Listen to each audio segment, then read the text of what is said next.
गुरु ब्रह्मा गुरु विष्णु गुरुदेवो महेश्वरा गुरु साक्षात् परम ब्रह्म तस्मै श्री गुरुवे नमः।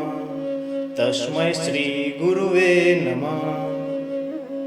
हर साल आषाढ़ शुक्ल पूर्णिमा को गुरु पूर्णिमा का पर्व पूरे भारतवर्ष में मनाया जाता है। पर क्यों मनाया जाता है? इसके पीछे भी एक छोटा सा इतिहास है जो मैं आज आपको बताऊंगा। महर्षि वेदव्यास जो श्रेष्ठ मुनिवर कहलाते हैं, जिन्होंने 4 वेद की रचना की, ऋग्वेद, यजुर्वेद, सामवेद और अथर्ववेद, और इसके साथ ही महाभारत और श्रीमद् भगवत गीता जैसे ग्रंथों की भी रचना की, और इन्हें गुरु और शिष्य की परंपरागत प्रार्थना का प्रथम गुरु माना जाता है। गुरु पूर्णिमा क्यों मनाई जाती है, इसका भी एक छोटा सा इतिहास है जो मैं अभी आपको बताऊंगा। एक बार महर्षि वेदव्यास जी ने भील जाति के एक व्यक्ति को नारियल के पेड़ को झुकाकर नारियल तोड़ते हुए देख लिया। उन्हें एक कला सीखने की बड़ी इच्छुकता हुई। वेदव्यास जी ने उसे कहा कि ये तुमने कैसे कर लिया? तो वो भील जाति का व्यक्ति उनसे कुछ कहे बिना, कुछ बताए बिना चलते बना, और उसके मन में कुछ संकोच था, कुछ डर था, जो उनसे बात तक नहीं किया और वहां से चला गया। पर वेदव्यास जी को यह कला सीखनी थी, ये मंत्र सीखना था, तो उन्होंने पीछा किया उसका। एक दिन पीछा करते करते उसके घर तक पहुंच गए।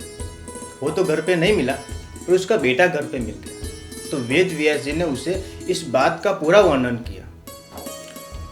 तो उसका जो बेटा था वो बताने के लिए मान गया कि कोई बात नहीं, मैं आपको वो मंत्र बता दूंगा। तो दूसरे ही दिन वेदव्यास जी अपने कुछ ऋषि मुनियों के साथ उनके घर पहुंच गए और पूरे नीति नियमों के साथ उस मंत्र को लिया। उस बेटे के पिता ये सब देख रहे थे खड़े खड़े। जाने के बाद उन्होंने उससे पूछा कि ये सब क्या किया तुमने?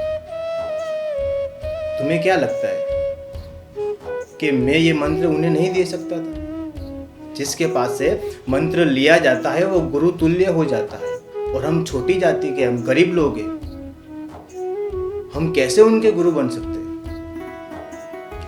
पर तूने उन्हें मंत्र दिया तो क्या वो तुम्हें गुरु मानेंगे? और अगर जिसके पास से मंत्र लिया जाता है उसे पूजनीय ना माना जाए तो वो मंत्र फलित हो जाता है। तो तू वेदव्यास जी की परीक्षा ले, क्या वो तुम्हें गुरु मानते हैं या नहीं मानते? तो लड़का दूसरे ही दिन उनके दरबार में जा पहुंचता है। वेदव्यास जी अपने कुछ साथियों के साथ चर्चा कर रहे थे और इनको देखते ही दौड़े चले आए, इनके पैर छुए और पूरे मान सम्मान के साथ इन्हें अंदर ले गए। और जो गुरु को मान दिया जाता है वही मान, वही सम्मान इसको दिया। लड़का बड़ा प्रफुल्लित हो गया। वो सोचने लगा कि मैं एक छोटी जाति का लड़का, पर मुझे इतना मान सम्मान दिया इन्होंने। सही में ये पूजनीय व्यक्ति है।